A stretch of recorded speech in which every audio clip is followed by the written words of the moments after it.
আজকে অনেক দেরি হয়ে গেল ঘুম থেকে উঠতে। হ্যাঁ, এখনো রাত কেন? ব্যাপারটা কি? এখনো সূর্য ওঠে না কেন?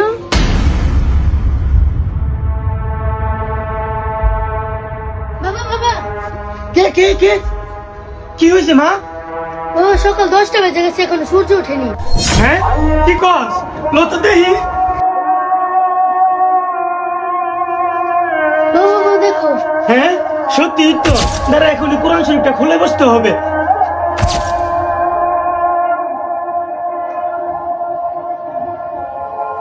বিশ্বাস করেন, কিয়ামতের আগে একদিন এক রাতের মধ্যে এই কোরআনের সব পাতাগুলো আল্লাহ তুলে নেবেন আসমানে।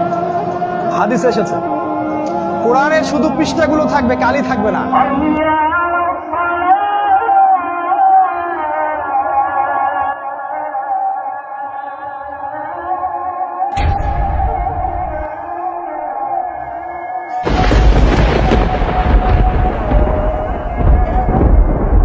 কিরেছে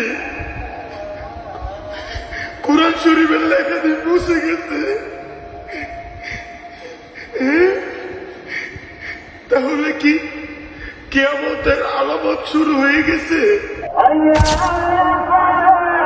হে মানুষ, তোমাদের পালনকর্তাকে ভয় করো, নিশ্চয়ই কিয়ামতের প্রকম্পন